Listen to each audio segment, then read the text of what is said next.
for insurance services.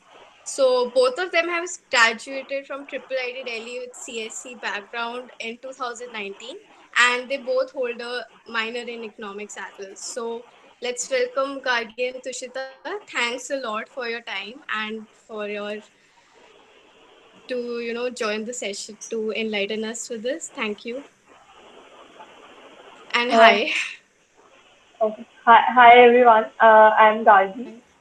Hi. Hi, I'm Tishita. Okay. So we will be beginning the session with an introduction to fintech. If you have any queries, you can keep on keep on typing into the chat box, and then we'll address them towards the end. We'll also address a few queries which were uh, posted on the form. Uh, a lot of them were quite similar, which we are already covering in our session today. So starting with fintech, I think the first thing which comes to anyone's mind is fintech is used it's the technology that we use for financial services. The main aim for using technology in financial services is for faster and wider delivery through automation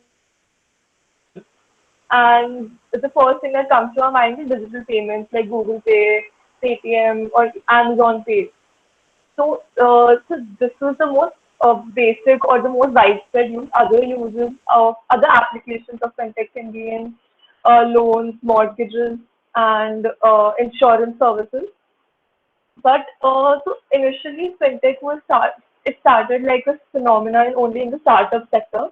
But now even big banks like Goldman Sachs, HSBC, BNP Paribas, they are also moving a lot into fintech, and even big tech firms like Google, Facebook, Amazon, they are also exploring the fintech space widely. And more so, these big banks and these big tech firms, they're collaborating together to bring technology into financial services. So the applications of fintech have broadened a lot. So it now includes trading, data science, blockchain, and even it's moving into advisory services like asset management. Asset management earlier was considered to be only a very client-side role, but these days, a lot of fintech, you can see a lot of technology in this area as well. So moving on, the first thing we'll discuss is what are the different roles that are there in fintech. Okay. So we won't be discussing a lot of software development roles because that is pretty much the same in every industry. The only difference here would be you'll be working in financial technology. The work you will be doing is pretty much the same that you will be doing in any other company. So we will be focusing only on roles that are unique or to fintech.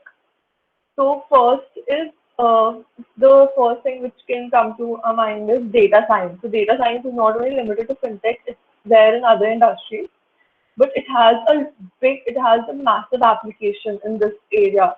So if you're working in trading, data scientists over there work in real time with real-time trade data, so real prices will come, so prices keep on coming as the market is moving, as different news are coming. So, data scientists need to work on that data. Another is fraud detection. So insurance companies, credit card companies, they use a lot of fraud detection to identify which customer, so to identify duplicate customers, even to check the credit worthiness of customers. Another important application would be in customer acquisition to see what kind of customers they need to focus on. And another, like I mentioned, was personalized AI chatbots. It's being used in advisory services like investment management and asset management a lot. So companies like Cred, Robinhood, so these companies are moving a lot into this area.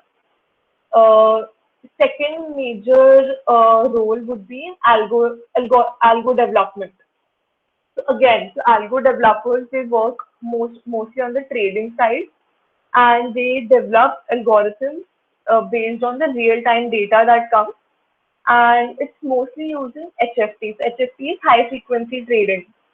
So there are firms like Optiver, Tower Research, Citadel. These are the companies which work in HFT. Third is risk management. So risk management, as the name says, the people who work in risk management, they manage the firm's risk. So risk has a lot of subsets. It can be market risk. So whether if the firm borrows money from the market and they want to see if they want to borrow money from the market and they want to see how the interest rates would change and if they could lose money if something else happened. There is operational risk, there is foreign exchange risk, there is volatility risk. So risk managers work in that area. Another very upcoming and a very high paying what do I say role in fintech is a quantitative researcher. So they work on developing mathematical models to analyze different investment opportunities, make predictions. So it's a very data oriented field, and so they work hand in hand with algo developers. So quantitative researchers, they will work on mathematical models. It is also very computer science based, but algo developers are the ones who are going to code the mathematical model, which will be then used by traders. So, so traders, so the next role comes as traders. So there can be two types of traders. One can be only execution traders. So they get so there are other people who like quantitative researchers in the company who will develop trading ideas and trading algorithms with algo developers, and the traders who just execute them. The other type of traders is quantitative traders. They are the ones who develop their own trading strategies and then execute them. So they basically uh, that is like three roles in one. They are the ones who will be developing the algorithms, they are the ones who will be developing the trading strategies, and then they will be implementing them as well. So another is in financial advisory, as I mentioned. So investment management and advisory firms like BlackRock, Vanguard, State Street. So they have a lot of big clientele and uh, not and this is a very client-facing role. But these days it's moving into the technology side is kind of taking over it because of development of AI chatbots and these personalized services where customers can directly contact them and they are offered personalized services. Other can be product managers. I'm pretty sure everyone knows what product managers are, but to explain it in brief. So in fintech, product managers would be engaged in working on products, developing on fintech products, and so they need to have technical knowledge as well as some business knowledge as well. Others can be financial analysts, data analysts, so they mostly work on the business side plus on the little on the technical side. So here the technical side is a bit less, it's more on the business side. So next we will cover how do you need to prepare for such kind of roles. Uh, yeah. Hey. So we already looked at all the roles that are there. So the next question comes is how do you actually prepare for all these industry roles? So I'll cover a general idea of what is required for pretty much all the roles that we discussed, and then I'll mention a few things which are like a little more specific to a particular job profile. So, for technical skills and languages, all of us here come from a non-finance technical background. So, highlighting your technical skills is not a very big issue, but it's important that you do a lot of projects in all these skills that would actually help show to the recruiter that you're serious about working in this particular field. So, the most sought after skills will be Python. It's pretty much used by in all these profiles. Then we have R, we have softwares like Tableau and SAS. knowledge about ML and AI, all this regression modeling, making decision trees. This comes in very handy in these roles. And so you, in all these profiles, you deal with a huge amount of data. So being able to extract the data and analyze the data properly is also an important skill. So yeah, data visualization becomes an important. You need to take up. You can use softwares for these. You can maybe use languages for this, and obviously some knowledge of database systems like SQL and how to query databases and everything. So apart from this, coming to the business side of these roles, you require some knowledge in maybe some finance courses. You should be familiar with the terms that are used in the industry. Then you should have some basic idea about economics. You should know how the economy, the policies, uh, the basic concepts that are included in economics. And coming to soft skills, problem solving skills and your analytical skills are very important. Whenever you're going for interviews for such roles, they, they look at how you are actually approaching a problem, how exactly your entire thinking process is. So whenever you're going for such interviews, it's very important that you prepare for such kind of case studies, and look up online of do sample case studies so that you're actually able to deliver what the recruiter is actually looking for. Then communication skills are very important. You need to be able to communicate both the technical ideas as well as the business aspect of it. And yeah, so in interviews, you should be, able to show them that how you are very flexible and, adaptable to this industry, because it's a very fast changing industry, both in finance and technology, and they would expect to hire people who show this kind of, who show that they're actually very flexible to such a challenging environment. Um, uh, Yeah, so positions, roles like data scientist, algo developer, all these require a knowledge of Python. Or you should have good amount of data analytical skills. You should know data analysis. Then for data scientists, statistics, knowledge about statistics, statistical modeling, uh, machine learning, data mining, everything is important. Coming to risk management profiles, data analysis and portfolio management are two important skills that you should have. You should For risk management profiles, most of the times there are stress interviews, so you should be prepared how to handle such an interview and how you're able to, deliver properly whatever is required. Then problem solving skills is like a general thing required for pretty much all these positions. And knowledge about the markets is important. All the financial instruments that are used in the markets, that should be there.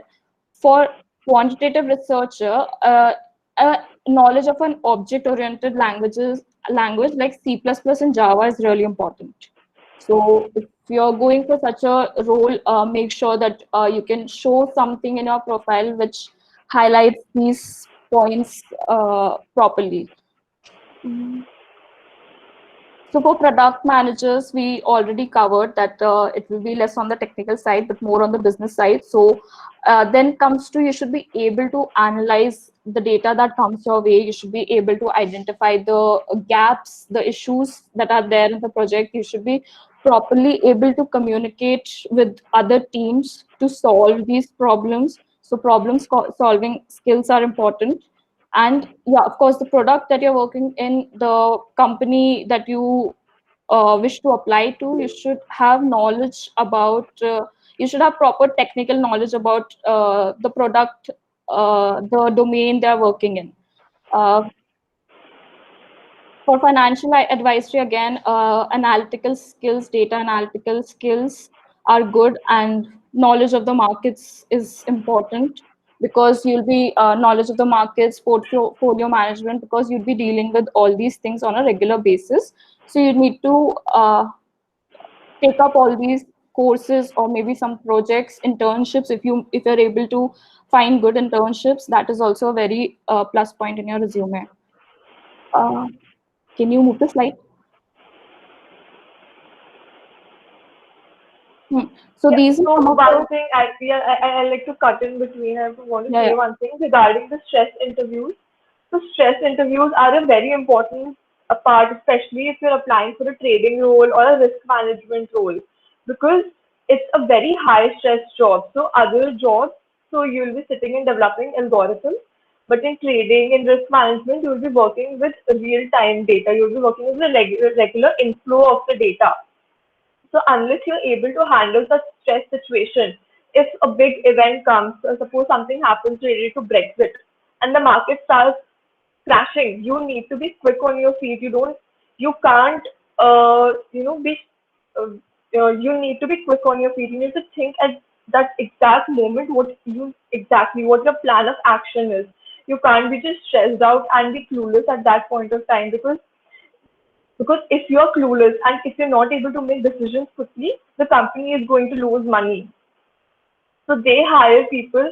So stress interview is one of the most important aspects of the interview. Even if you have all that knowledge, you're very well versed in coding, you know all the, you know Python very well, you know data science very well. But if you're not able to handle that situation of stress, that all knowledge would not be of any use to you, because as I'm working, while working as a trader, I have realized, so like on a day-to-day basis, so there's news can come anytime, and at that point of time, in a split second, the market might go against you. So you need to be ready. You need to be on your toes the entire time. You can't just sit and wait and see if the market is going to come in your favor or if something is going to change. So that is very important. Another important thing to notice, you need to be regularly updated with the news. You need to see what is happening in the financial market. You need to see what is happening. Okay. Uh, yeah. So, coming to some of the questions that were mentioned in the form, what kind of courses can someone do? So, I'll discuss some of the college courses that are like the foundational courses everywhere. Even if you go for a master's abroad or in India, these are like the foundation courses, the core courses everywhere. So, we have courses like microeconomics, macroeconomics, econometrics being offered in college. Then we have a foundation of finance and valuation and portfolio management.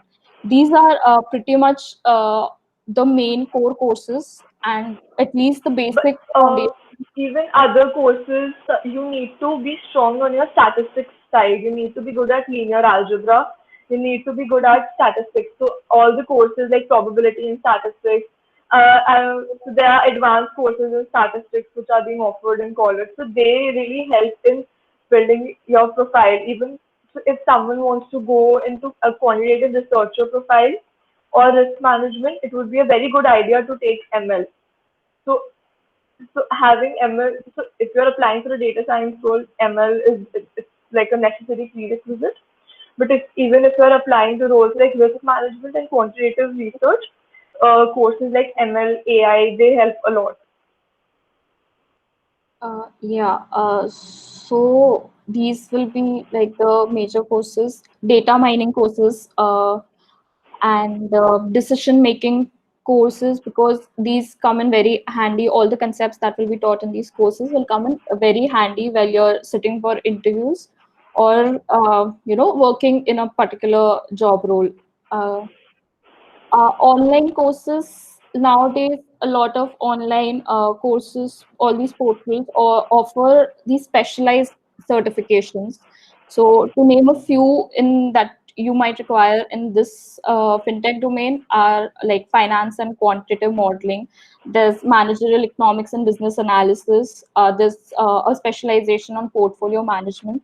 So even if maybe you have some knowledge about a few courses that you have done from this particular specialization, you can pick up courses which you actually need, so you won't end up wasting your time on something that you already know about. So you can pick up courses that will increase your knowledge, that will also help you use finance and these tools in a practical way, maybe in some small projects that the courses offer. So yeah, those could be really helpful.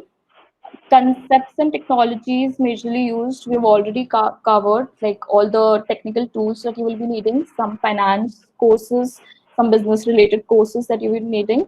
One more thing we wanted to touch on was the CFA certification. It's the Chartered Financial Analyst certification.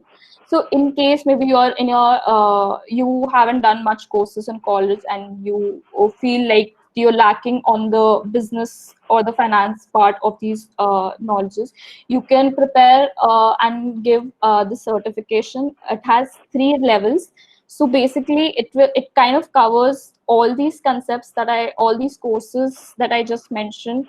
There are the curriculum involves microeconomics, macroeconomics, how the economy, world economy, all these courses. Then there are courses on statistics. On the quant side, the knowledge that you'll be needing on the quant side, and then there are financial reporting about the stock markets, portfolio, and risk management. So basically, it covers a majority of the skills that you'll be needing for such roles. So it's a very good certification. It's internationally recognized, and it's very good. It looks very good if you're looking for a job in such in the fintech domain. So yeah, that having a CFA certification in your resume is a plus point when you're going for any kind of interview. Mhm. Yeah. One important point is, so a lot of I've seen even on LinkedIn, a lot of people just keep on doing these online courses and online certifications. So anyone can go to Coursera and finish a course like in a day or two. So that won't help in any way, because anyone can do that. So the main point of differentiation would be to use those courses to do something. So if you've done a course on financial modeling and after that maybe you did a small project of your own, it doesn't need to be something on a very big scale, but just to show that you have understood how to apply that whatever you have learned. Yeah, so yeah, a project will always look good because it would always say that you, apart from the theoretical knowledge, you also have the practical knowledge and you know how to combine all the knowledge, all your ideas properly and put it in a, well-defined manner for the product. You're able to, do proper analysis. So every skill that you'll be requiring would come in. You can reflect through these projects that you'll be doing.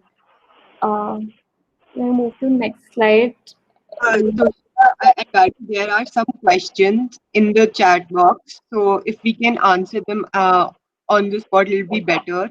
I think Rupal posted 2 questions. One of them was about courses, which I think has been beautifully covered by you, by both of you. So I'll just read out the question, then you can quickly answer that. Okay. Okay, So, sure. can you please suggest some companies which hire interns for these roles? Yeah, we'll be covering that in our like next to next slide. Next slide. Yeah. Okay, fine. So can you explain the recruiting process for such roles, especially with respect to the campus placement season?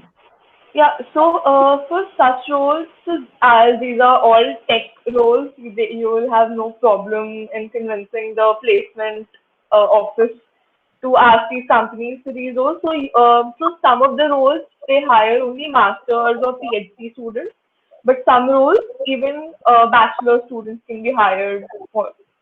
For example, for risk management, so you will be hired for like a junior position.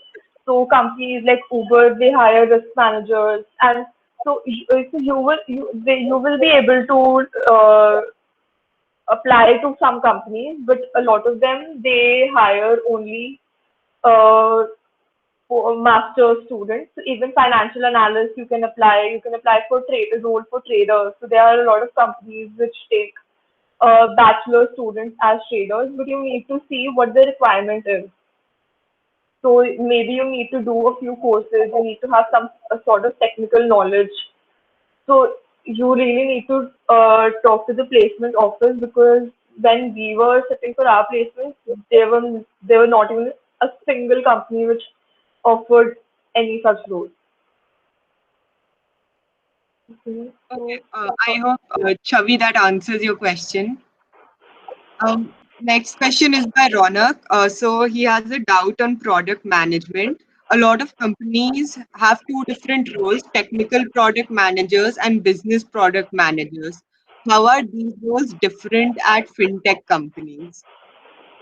So technical project managers, as the name says, you will be involved in much more in the coding side, and in business project managers, you will be more into the delivery of the project side.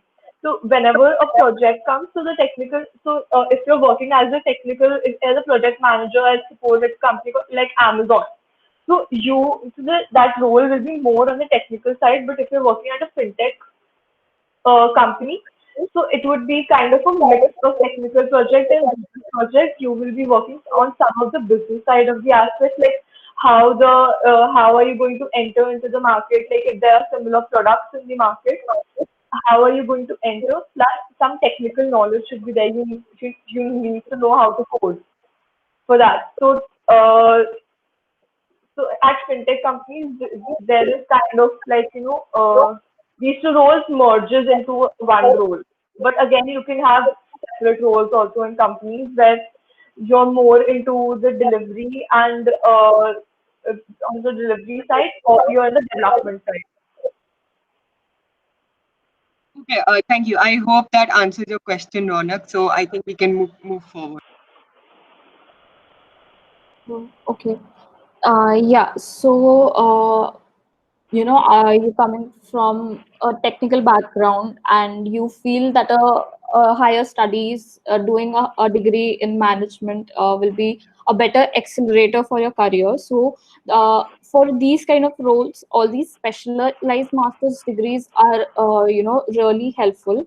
These will exactly, take up courses. You'll have exact kind of courses that exact kind of knowledge that you'll be needing in the industry. So, coming to there, like master in engineering management, there's a master in financial engineering. You will have courses in ML, how to use ML AI for business purposes. You will have programming courses specifically to help you in these fintech companies. Then they will also help you build on your mathematics. So there'll be mathematical foundational courses. There are statistics courses. Then coming to more on the business side, there'll be finance and eco courses. There'll be econometrics courses. There'll be courses on policy about the world economy. So you'll know everything that you need to be knowing. And it will also be covering some asset management courses. There are risk management courses especially. Then there are courses like data mining for business. Then there are courses like data analytics. So if you feel that you're not well equipped, you have not you feel that a master's degree will be very much helpful to help you switch from a technical background to a fintech background. Then specialized masters is a very good option. If you're not really sure about which specialization to work on, then there you can pick up some general degree, some more generalized degrees such as a master's in management and an MBA program. So while there you can you can communicate with a lot of people who are part of the industry, who are helping a lot of students identify what role could more perfectly suit them. So you can go there and then choose the set of electives according to whatever you feel is the best for you. So there are both kind of courses available. A lot of good colleges offer these courses. Apart from this, if you want to stay in India, IIMs, all the IIMs have the general IIMs. There are you can do specializations in that. So all these specializations are also offered by IIMs and ISB, and you can maybe look into that as well. Um, yeah, can you move to the next slide?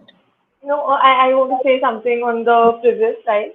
Huh. So for MS in econometrics, this is a very good option for someone who wants to work in the quantitative research side or the risk management side, because in this kind of program, you will be learning both economics and machine learning. So you will be applying techniques of ML data science into economics problems. So that is so MS in data science would be a very general degree in data science, but if you want to do specifically something in the fintech sector and economics, so MS in econometrics would be a very good option. One more point. So even in India, they have programs which are offered in statistics or business analytics. So there is IIM Calcutta in collaboration with IIM Kharagpur. It offers the course in business analytics. Even in MS in finance. So depending on university to university, some would be more on the core finance side. They would be covering the theoretical aspects. Some would be completely on the technical side. So suppose you compare Masters in Finance of London Business School and Masters in Finance of MIT. So Masters in Finance of MIT would be heavy on the technical side, and Masters in Finance of London Business School would be more into the core finance side. So even if you're opting for a particular degree, you can look at what your end goal is and what you want to get out of that uh, course. So even in courses like Masters in Management and MBA, you might feel they are very business oriented, but you can always specialize in a particular area such as IT, product management, or technical consulting if you are not sure which particular area you want to go into. Yeah, so there are few master's programs offered in quantitative finance also. ETH Zurich offers one such course, and for financial analyst, masters in finance or financial analysis is really good. And yeah, as Gargi just mentioned that even if you're going for a much more generalized master's options like a MBA or an MIM, you still have option to take up courses like fintech and risk management, programming courses, especially for finance, and data mining courses, data analytics courses. So you can always choose electives according to whichever specialization you want to do finally.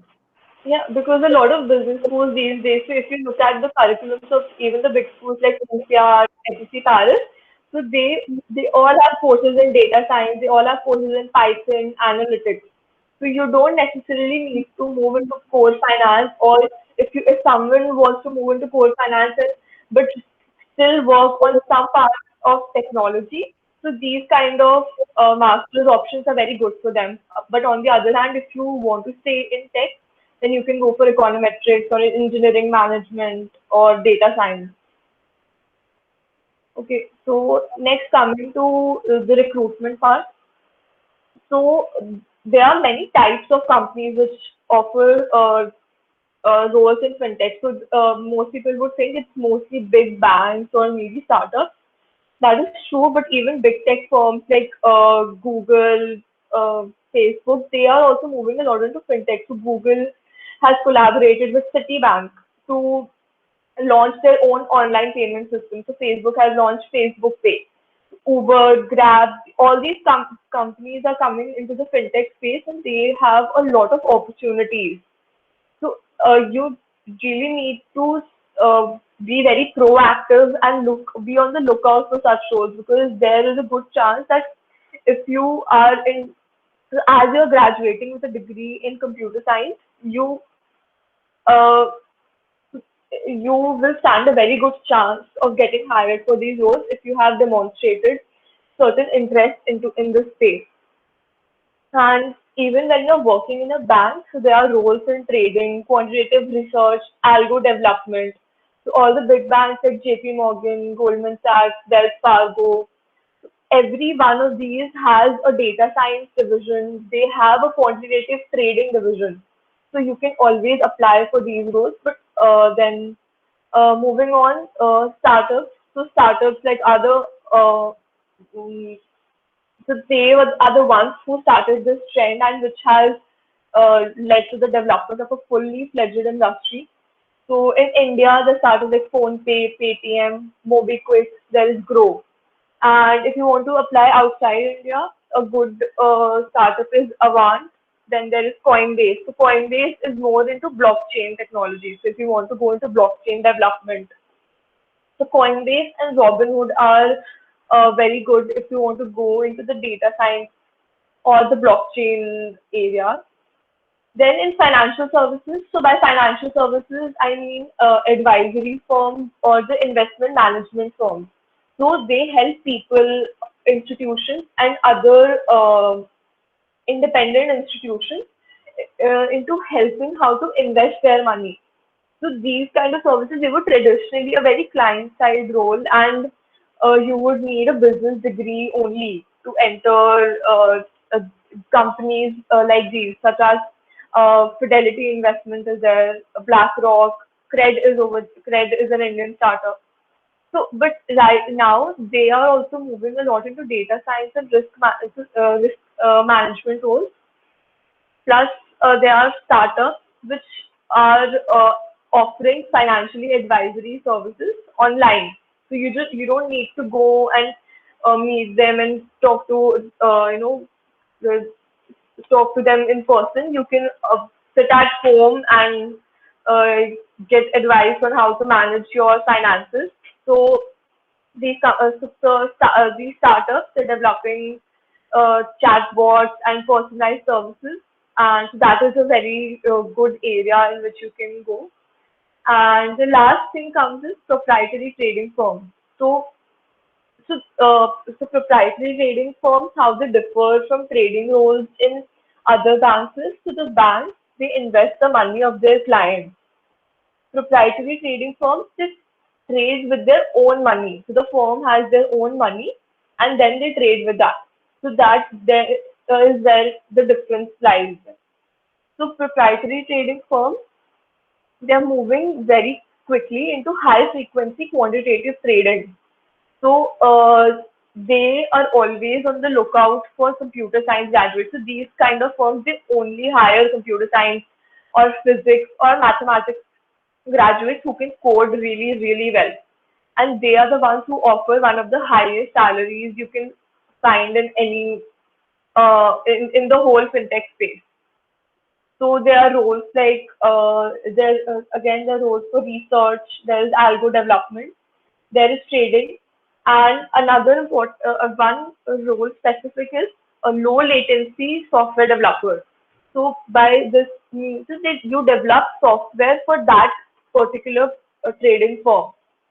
So you're not doing software development for any other. So you are testing and developing software for that particular trading firm. So the biggest trading firms you can apply for is Optiver. So Optiver hires in India, but for campus placements, it only hires from IITs. But you can always apply directly to their website or through a referral, and they take in a lot of undergrads as well. Then there is Jump Trading, there's Citadel, and Tower Research. So in Tower Research, if you want to go for a NDE based role, it comes to our college. But if you want to apply for a research side role or a trading side role, you need to have some experience. So you can go to you can work in the fintech space a bit in some startup or somewhere else, and then you can apply for such kind of roles. Um, that's it. Next time. I think we've gone through these questions. So what kind of role, what does a recruiter look? So if you're from a tech background, you need to be good in your technical knowledge. You need to be very good in Python. If you know another language like C++, it would really help in roles like quantitative research. You need to have, if you're applying for risk management and data science roles, you need to have a strong background in ML, and just doing courses is not enough. You need to have good projects to back them. So big firms, they get thousands of resumes for a single position. So the main differentiator over there is going to be good projects, good internships. So if you are not able to land a good internship, you should you should do as many projects as possible, and you need to highlight over there that what you did differently. You can't just say that, okay, I applied this regression to this and I did this, I produced this result. So anyone can apply logistic regression, or anyone can apply regression. You need to show how exactly you made a difference to a particular problem. There should be a differentiating factor. For a fintech, so specifically for the resume, uh, again, online courses, certifications would help, but you need to do projects. Internships would be good.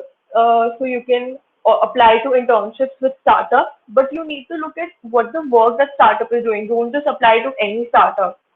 Like if it's a startup in fintech space, you need to see if that aligns with what you want to do.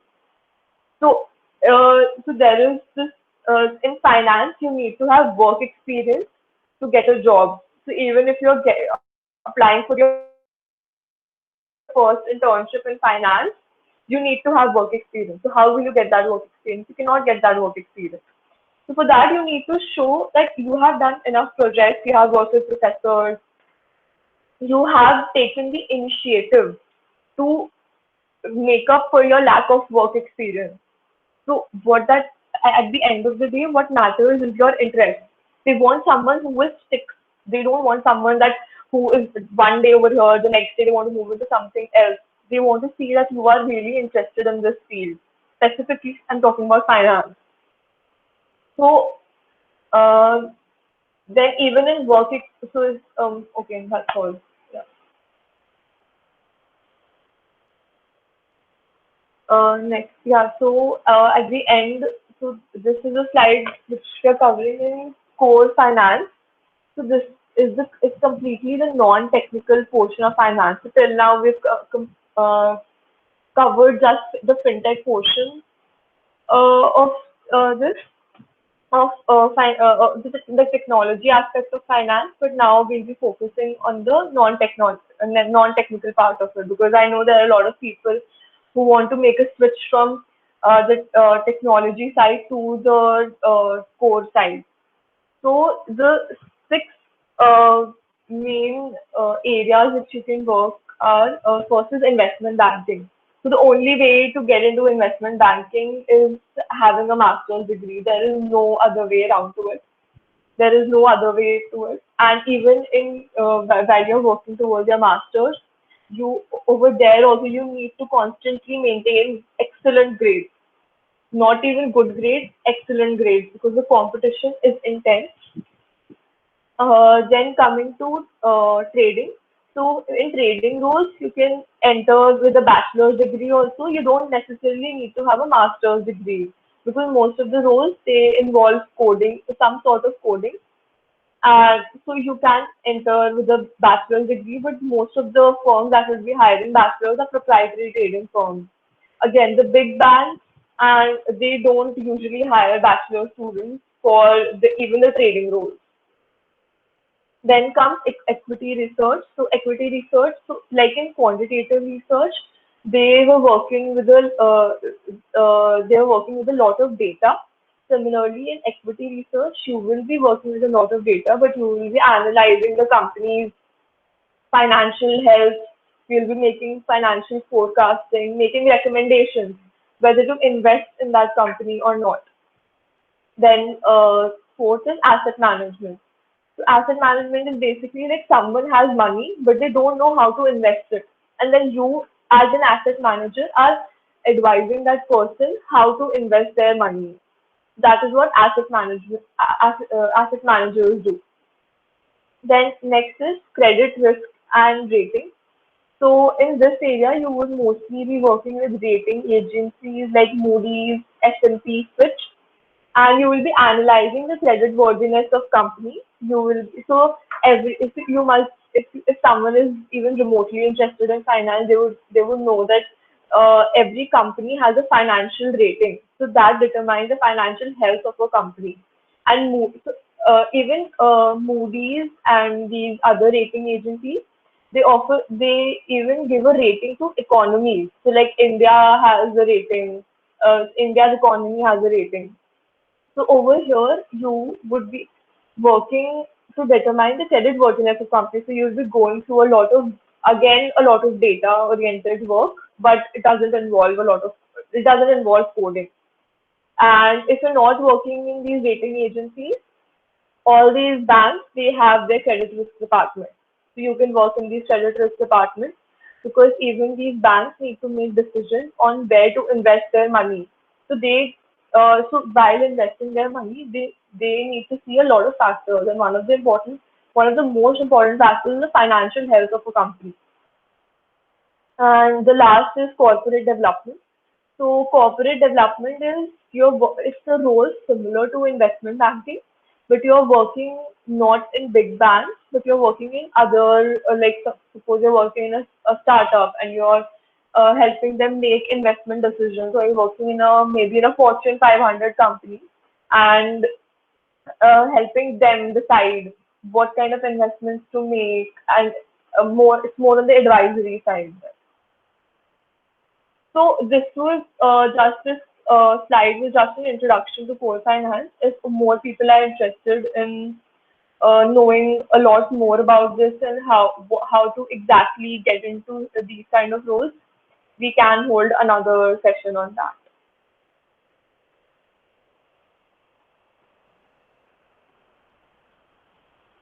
So okay, so one more point. So like Chavi had mentioned in one of her questions, like the recruiting process to such roles. So when I was applying to Futures first, it did not come to the campus for recruitment. I applied off campus, and their recruitment process was quite simple. But again, they test you on a lot of things.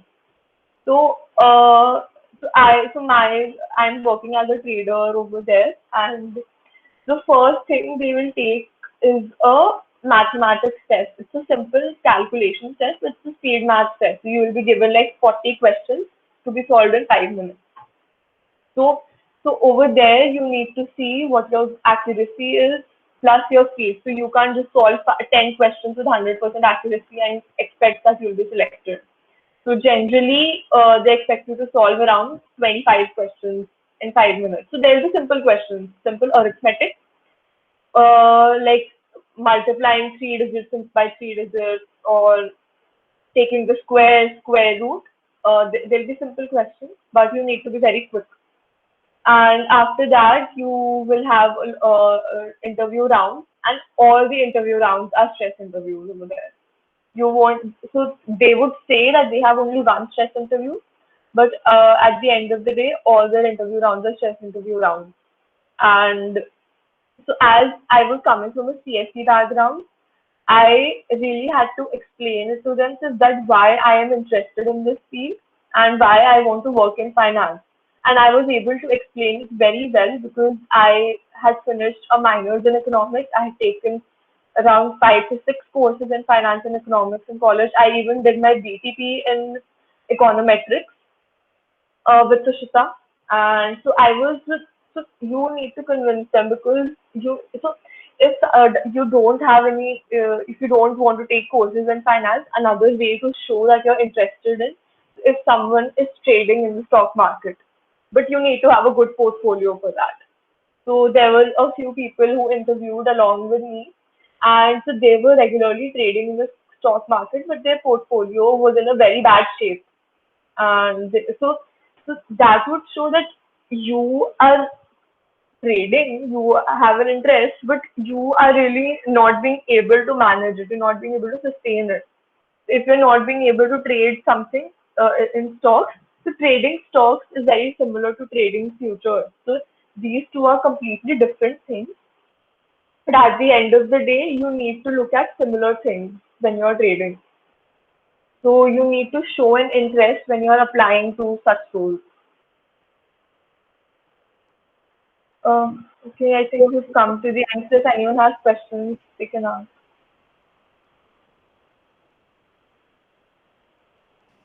So I think that was a beautiful introduction to the world of fintech, and you explained details very comprehensively. So now the floor is open for questions. You might unmute yourself and ask a question, or even put it in the chat box, and we can take it up. So feel free. It's the forum is open to questions. So you mentioned that these credit risk rating companies have data jobs, but they're not really coding oriented. So what kind of projects can we undertake to, apply for those positions? Yes, so when you want to work for a credit rating agency, you need to show that you are well versed with the financial statements. So if you take the course on Introduction to Finance, you will learn about balance sheets, income statements, about the different equity ratios. So you need to know the basics of all of these. And so that is one way that you can show them. Other is you know how these agencies work, what all factors they look into while rating a particular company. So you need to be very well researched, and you need to show that somehow on your resume. So maybe you can take up an independent project. Maybe you can take up an independent study that I studied how these rating agencies work and how do you rate a particular company. Okay. Okay. Um, does that answer, or did I do So you have a doubt? so I get the part where you say we study up on how they rate and stuff, but so basically a independent study would be the way out to Sorry, what kind of your voice is breaking. audible now? Your voice is breaking. Maybe you could type it on the Yeah, chat box. It would be I better. type it in the chat box. So Okay, so till one the question is, there's a question from Prabhas. Does the salary of quant investment trading vary a lot according to performance?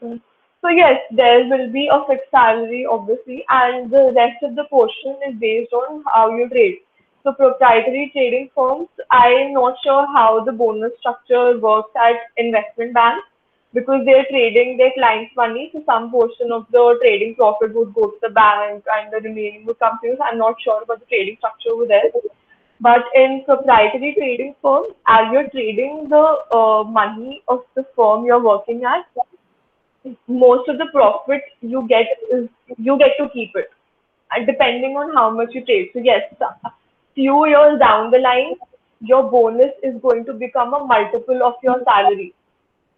So there are traders working in my office who are earning 3 to 4 times of their fixed component every year, and they are not even the top traders that are working. But it is a job which requires a lot of patience. You can't expect to earn similar amount of money in a year or two.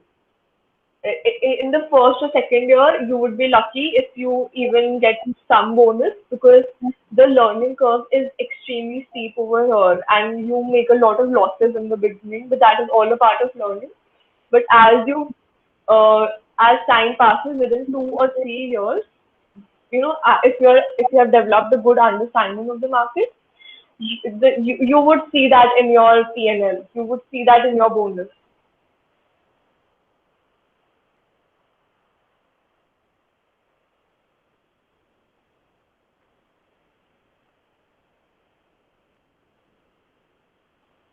Okay. Any other questions? I think Dhruv is still typing his question, so we can Okay. wait till the Okay. time anybody else.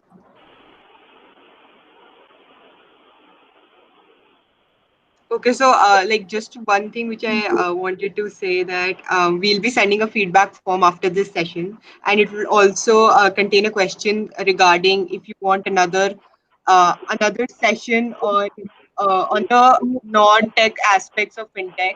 So if we have enough responses, Gargi and Tushita can take another session based on just the non-tech part. So I think they have agreed to do that. So it just depends on the number of responses. And Dhruv has finally submitted his question, so I think we can go ahead with that. Yeah. So, for a credit rating, so, okay. Sushita, were you saying something? Yeah, no, continue. Okay. So if you want to work for a credit rating firm, so if you want to work on the non-technical side of it, most of the work you'll be doing is working on the financial reports of the company, and so the overall financial health of a company determines what kind of rating or what kind of risk they would be rating of risk they would be given. So the kind of projects you can work in, you can maybe take up a company. So suppose you take any company, let's say you take up HDFC Bank, and then you go through all the financials of the company and see what the financial health is. And to see the financial health of the company, you need to go through the balance sheet, income statement, statement of cash flows. So you need to go through everything. You need to see how their ratios are, how is their PNE ratio is, what is their what market capitalization are they trading at. So there are a lot of things you need to see, and then so you can take up a project like this, and then you see what kind of procedures or how do these companies work and how did you work. So maybe you can start with something like that, or maybe you can see how these companies work, what their procedure is, and try implementing it on your own. It would give you like it would be a good project for you. But first of all, you need to understand how these different financial statements work. And a good way to start is taking the foundations of finance course, because all the basics are covered over there. You won't get into much detail, but it will be enough to cover your bases. Okay. Rupal has a question. Just Yeah, so I think pretty much all the professors in the SSH department have a lot of research projects going on in similar fields. Pankaj sir is there. He takes the foundations of finance and portfolio management courses. You can work with him for some kind of courses in portfolio management, and you can also request some CSC professors in similar fields who can help you come up with some problem statements. like they can be a co-advisor for Yeah, that. you can be your co-advisors, and you can come up with problem statements which are much more which are very specific to such fintech problems that we get to work on. You can work with Gaurav Arora is there, I think. Yeah, so Uh, we worked with Gaurav Arora and Saket Anand, yeah, so and so, so wasn't we worked on an econometrics project. So Saket sir was the CSC advice. advisor, and our main advisor was Gaurav sir, and because we were working on a project concentrated in the economics field. But you can always, so I know people who have done BTPs with Pankaj sir and EK. So, so it depends. You can talk to professors. You can go and ask them if they are working in some sort of fintech space. You can see what kind of projects they are. So, if someone is working in a digital payment space, so you can go with them, or you can collaborate with an SSH professor and with a CSC or a CSC professor, and you can work together with them.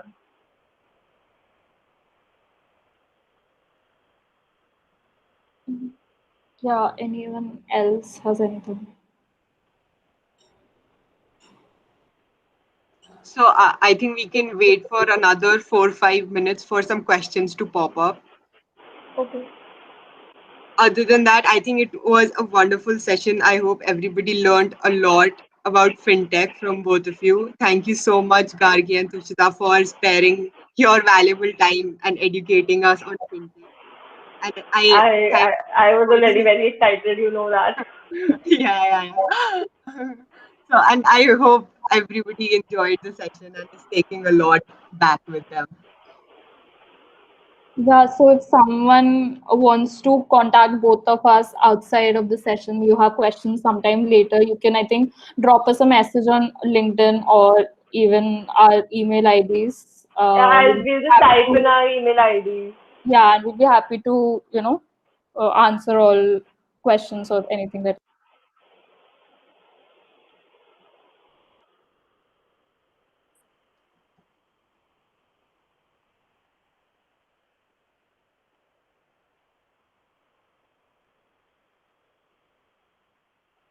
So, are there any more questions, doubts?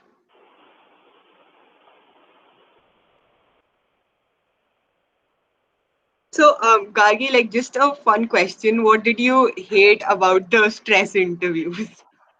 Yeah, so in the stress interview, so they want to make sure that you can handle situations of extreme stress at which you are at your very lowest point, and maybe out of if the 10 trades you're taking, 9 are going against. So what are you going to do then? So in the stress interview, I was told that you won't be able to ever succeed in this job, and why should we even take you? There are 10 other better candidates than you, and why should we waste our money on you? So that was the kind of thing that was thrown at me. But I already knew that there is going to be a stress interview and they're going to say things like that. So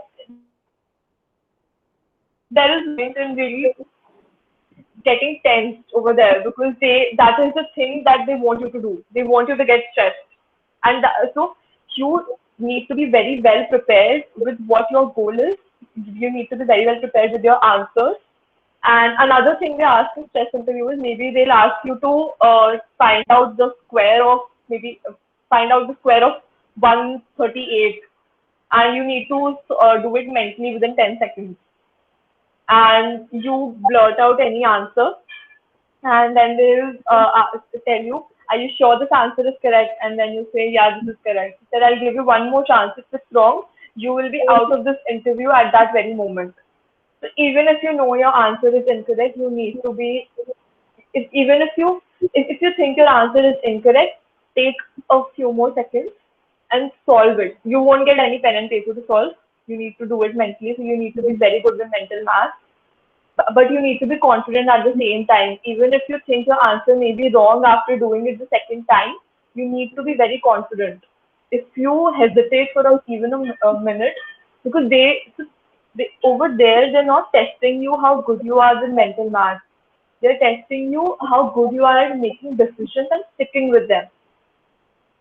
Because uh, when you're working as a trader, you enter a trade and it can go against you, but you need to hold your ground. Like the thing I thought about, the reason I took this trade, if that reason is still valid, you need to stick with that reason. If that reason is no longer valid, then you need to make a quick decision and get out of that trade. So that is what they're testing in stress interviews. Okay, so as we do not have any more questions, I think we can end it with this final question from me only. So what does your day-to-day activity, like what does your work, like a typical work day look like? Okay, so right now, so I work in the UK and the European market. So my schedule is dependent on timings over there. So as UK is 4.5 hours, is a time difference of 4.5 hours. So my office would usually begin at 11:30, and the Gagi, I think exchange. we um lost Uh, your voice for a second back there. Okay, I'll repeat. So I work in the UK and the European markets, and there is a time difference of 4.5 hours. So my work usually starts at 11:30 in the morning, and it closes. It ends when the exchange ends. If the exchange closes. So I worked at 10:30 in the night, and so there is a concept called daylight saving. in which the shift is lost in the winter months. So at that time, my work starts at 12:30 in the afternoon, and I work till 11:30 in the night. So it depends. So if someone is working in the US market, their work would start even later. They would start their work at maybe 1 or 2 in the afternoon, and then it would continue till 12 in the night. If someone is working in the Brazilian market, their work would start at 5 in the evening, and it would continue till 2 to 30 in the morning. So it's really good for people who don't want to wake up early in the morning. And so it doesn't leave much time for me during the weekdays to do anything else. But only weekends are left, so the entire day goes in at work.